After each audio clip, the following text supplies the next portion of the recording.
السلام علیکم ورحمۃ اللہ وبرکاتہ۔ محترم دوستو، یہ مسئلہ کافی لوگ پوچھتے ہیں اور اس میں کنفیوز میں بھی رہتے ہیں کہ اگر کسی نے نماز میں پہلی رکعت میں قل هو اللہ احد پڑھ دی مثال کے طور پر، اور پھر دوسری رکعت میں اس سے پہلی والی صورت یعنی تبت یدا پڑھ دی، یعنی ترتیب کے خلاف صورت کی قرأت کی، تو کیا اس سے نماز ہو جائے گی؟ اس سے نماز میں کوئی خلل، کوئی خرابی ہوگی؟ تو خوب سمجھ لیجئے کہ اگر آپ نے صورتوں کی ترتیب کے خلاف نماز میں پڑھی ہے، قرأت کی ہے، تو اس سے نماز میں کوئی فرق نہیں ہوگا۔ لیکن اگر جان بوجھ کر کیا ہے تو نماز تو ہو جائے گی، لیکن مکروہ تحریمی ہوگی، یعنی اس پر جان بوجھ کر کرنے کی وجہ سے ایک گناہ ہوگا اور ثواب میں کمی واقع ہوگی۔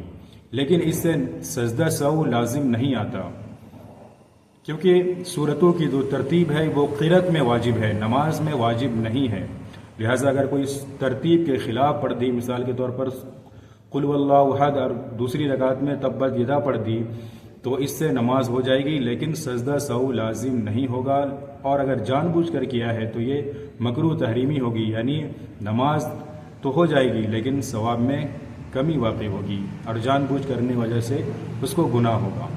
لہٰذا یہ مسئلہ کلیئر ہو گیا اور سمجھ گئے ہوں گے کہ صورتوں کی ترتیب قرأت کرنے سے نماز میں سجدہ سہو لازم نہیں آتا۔ بعض لوگ یہ سمجھتے ہیں کہ اس سے سجدہ سہو لازم آتا ہے اور کچھ لوگ کر بھی دیتے ہیں، اور یہ صحیح جانکاری نہ ہونے کی وجہ سے ہے۔